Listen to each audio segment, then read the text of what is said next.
Honorable président de l'Assemblée nationale, honorables membres du bureau, très chers collègues, je voudrais commencer par remercier notre collègue Émile Soumaïli pour cette initiative parlementaire et aussi remercier son Excellence, Monsieur le Ministre, pour avoir accepté de venir participer à cet exercice important de la redevabilité.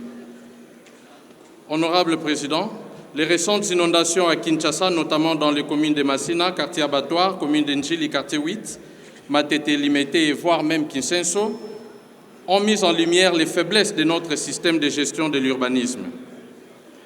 Des milliers de personnes ont perdu leur logement, leurs biens et parfois même leur vie, selon les statistiques qui ont été officiellement publiées. Et de nombreuses familles sont restées sans logement, honorable Président. J'ai entendu dans la définition de son rôle ou de ses missions, le ministre mentionner qu'il a, entre autres, pour mission la promotion des logements sociaux. Et il nous a parlé du projet des 1000 maisons. Présentement, je continue à loger plusieurs familles dans l'une de mes écoles. Et lorsque vous allez même dans l'église Don Bosco à Petro-Congo, dans la commune de Massina, il y a plusieurs familles qui y sont logées sans secours. Alors nous vous prions, honorable Président, à ce que notre voix soit entendue pour que toutes ces familles soient prises en charge. Ces tragédies sont évitables. Nous ne pouvons plus nous contenter de réagir après les catastrophes. Nous devons anticiper et prévenir, et c'est ce qui constitue le rôle de notre cher ministre. Je vous pose donc ces questions essentielles.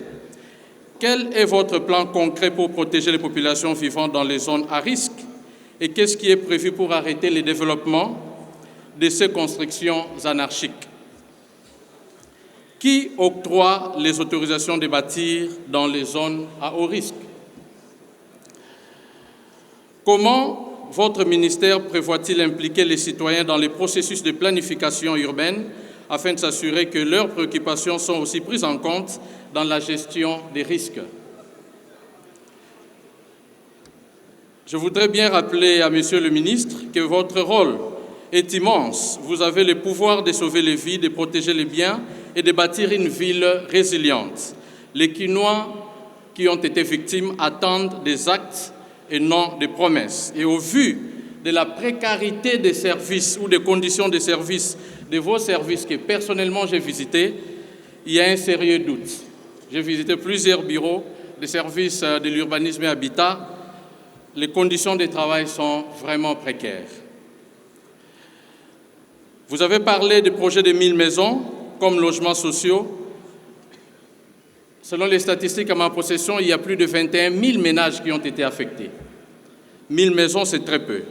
Mais toutefois, quand pensez-vous que ces maisons seront disponibles pour les populations qui ont été touchées? Vous ne nous avez pas donné un temps record.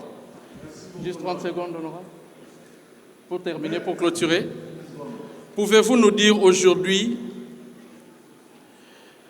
pour ces zones qui ont été affectées, parce que quand nous visitons les populations, on nous apprend que leur plus grande préoccupation, c'est la construction des digues et des bassins de rétention, alors que votre rôle est aussi de prévoir un espace d'aménagement. Pourriez-vous plaider et que cela soit réalisé pour le bénéfice de nos populations? J'ai dit, honorable Président.